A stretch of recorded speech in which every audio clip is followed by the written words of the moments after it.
اعوذ باللہ من الشیطان الرجیم، بسم اللہ الرحمن الرحیم۔ نماز کے ٹاپک پہ آج ہم لوگ دیکھیں گے آمین کا مسئلہ۔ اس کے بارے میں کچھ احادیث ہیں جو ہم لوگ دیکھ لیں گے، کیونکہ یہ بھی بہت سے لوگوں کو کانفلکٹ ہوتا ہے اس چیز کے اوپر کہ ہم آمین، کچھ لوگ کہتے ہیں نہیں پڑھتے، کچھ کہتے ہیں آمین کہتے ہیں۔ تو اس میں دیکھ لیتے ہیں ہم احادیث سے ہمیں کیا پتہ چلتا ہے۔ تو جب آپ صلی اللہ علیہ وسلم نے اس کے بارے میں کہتے ہیں کہ جب بھی آپ اکیلے نماز پڑھ رہے ہوں تو آمین آہستہ کہیں گے۔ اب ہم جب اکیلے پڑھ رہے ہیں نا تو ہم اس میں بہت اونچی نہیں پڑھیں گے، آمین اپنے اتنے کے منہ میں آہستہ کہیں گے۔ اور جب ظہر عصر امام کے پیچھے آپ پڑھیں گے تو بھی آپ آہستہ ہی کہیں گے، کیونکہ یہ تعلق اس چیز کے ساتھ ہے کہ جہری نماز ہے یا آپ کی وہ جو دوسری نماز ہے۔ تو جن نمازوں میں ہم قرآن نہیں پڑھتے اونچا، تو ان نمازوں میں آمین بھی آپ آہستہ کہیں گے۔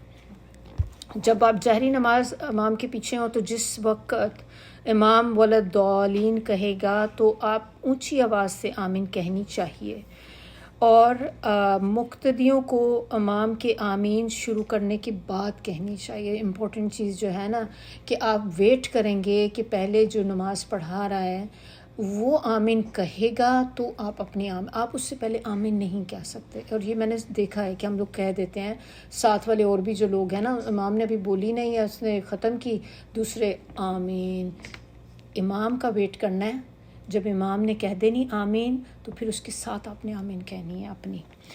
اچھا، اس میں وائل بن حجر روایت کرتے ہیں کہ میں نے سنا رسول اللہ صلی اللہ علیہ وسلم نے پڑھا غیر المغضوب علیہم ولدالین، پھر آپ نے بلند آواز میں آمین کہی۔ کس نے کہی؟ نبی صلی اللہ علیہ وسلم نے کہی۔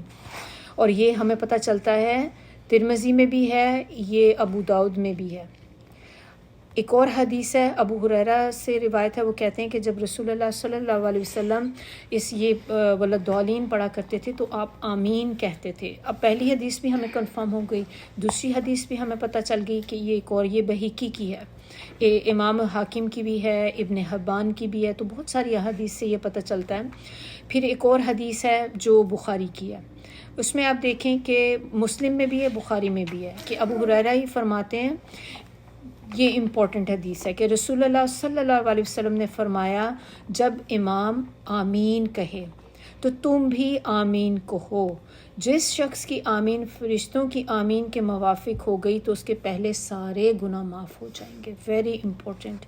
اس حدیث سے اب ہمیں کیا معلوم ہوا کہ جس مقتدی وہ ہوتے ہیں جو امام کے پیچھے نماز پڑھنے والے لوگ ہوتے ہیں نا، ان کو مقتدی کہتے ہیں، کہ جس مقتدی نے ابھی سورہ فاتحہ شروع ہی کی تھی، فرض کریں کہ وہ لیٹ جوائن کیا اس نے، کہ آپ کی نماز آلریڈی شروع ہو گئی ہوئی ہے اور کسی نے آ کے لیٹ اب جوائن کیا ہے اور ابھی اس نے سورہ فاتحہ سٹارٹ ہی کیا اور امام جو ہے وہ فاتحہ پڑھ چکا ہے، تو اس نے پڑھ کے آمین کہنا۔ اب آپ کیا کریں گے؟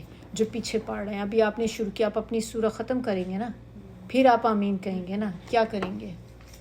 نہیں، آپ نے جہاں بھی پڑھ رہی، جس آیت پہ بھی آپ پہنچی ہیں نا، تو اگر امام جب آمین کہے گا آپ اپنی سٹاپ کر کے آپ ان کی آمین کے ساتھ آمین کہیں گے۔ کیوں؟ کیونکہ آپ چاہتے ہیں کہ آپ کے گناہ معاف ہو جائیں۔ یہ تو اگر آپ کی آمین اس وقت مل گئی ان کی آمین کے ساتھ تو آپ کے سارے گناہ معاف ہو جائیں گے۔ پھر وہ آمین کہہ کے آپ اپنی سورہ فاتحہ جو تھی کنٹینیو کر لیں گے جہاں پہ آپ نے سٹاپ کی تھی۔ تو یہ اس میں جو ہے طریقہ ہے۔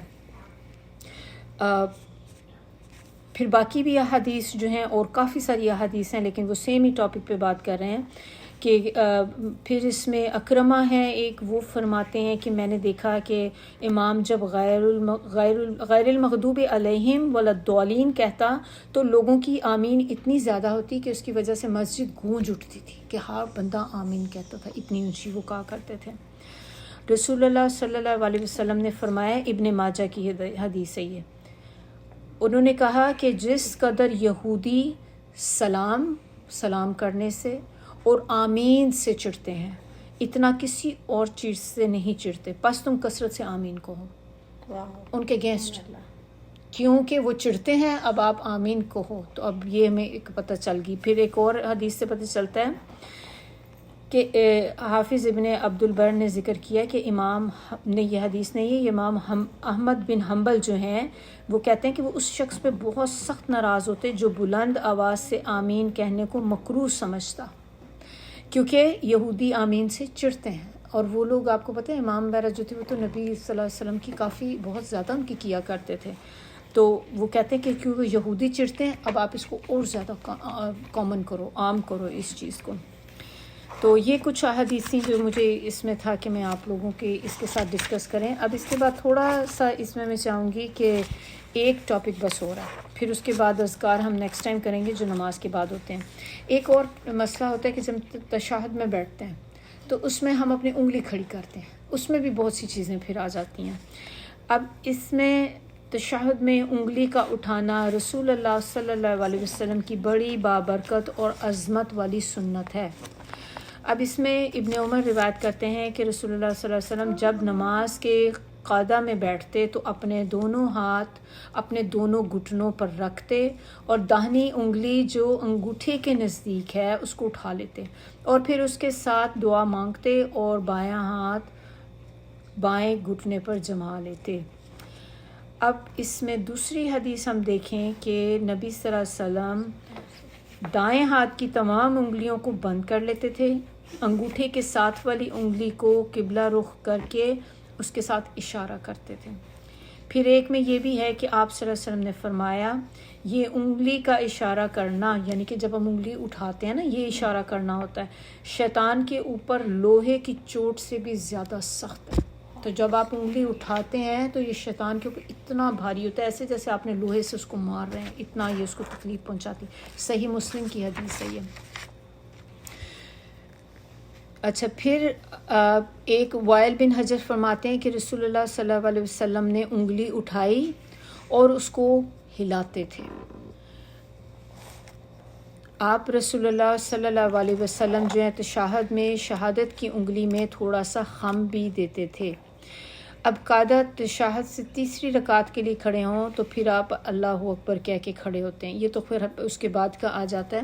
لیکن اس میں ایک چیز اور تھی جو انہوں نے بتایا تھا کہ نبی صلی اللہ علیہ وسلم کی حدیث سے ہمیں کہیں پہ یہ بات نہیں ثابت ہوتی کہ آپ نے اپنی انگلی کو جو اٹھانا ہے وہ صرف اس وقت اٹھانا ہے کہ جب آپ اشہد ان لا الہ کہتے ہیں، کہ وہ سٹارٹ سے ہی اٹھاتے تھے اور پھر پورے اس کے بعد جو ہے وہ اینڈ تک سلام پھیرنے تک وہ اس کو اپنی انگلی کھڑی ہی رکھا کرتے تھے. تو یہ ہمیں اب کہیں بھی ہمیں حدیث سے نا یہ بات نہیں پتہ چلتی کہ ہم اپنی انگلی صرف اس ٹائم پہ ہٹائیں پھر اس کے بعد کر دیں، کہ صرف لا الہ الا اللہ کہنے پہ انگلی اٹھانا اور کہنے کے بعد پھر واپس رکھ دینا، یہ کسی روایت سے ثابت نہیں ہے. لیکن ہم لوگ چونکہ کرتے آئے ہیں بڑے عرصے سے اور ایسے ہی وہ ہمارے لیے بن جاتی کہ جیسے ہم باقی کو سنت پہ عمل کر رہے ہیں. لیکن اب پڑھ کے ہمیں علم حاصل کرنے کا فائدہ دیکھیں یہی ہوتا ہے کہ جب آپ پڑھتے ہیں تو آپ کو پتہ چلتا ہے کہ کیا چیزیں ہیں جو ہمیں اپنی چینج کرنی ہیں. اور پھر یہ چینجز آپ کے لیے مشکل ہوتے ہیں کیونکہ ظاہر ہم اتنی عادت پڑ چکی ہیں ان چیزوں کی، لیکن جب آپ کانشیسلی اس چیز کو سٹارٹ کرتے ہیں تو آپ کو بس فیو ڈیز لگتے ہیں، پھر انشاءاللہ اس کے بعد ایک ہیبٹ بن جاتی. تو چلیں انشاءاللہ یہیں پہ اپنا ختم کرتے ہیں. نیکسٹ ٹائم ہم کریں گے اپنے نماز کے بعد کے جو اذکار ہوتے ہیں وہ انشاءاللہ وہاں سے کنٹینیو کریں گے.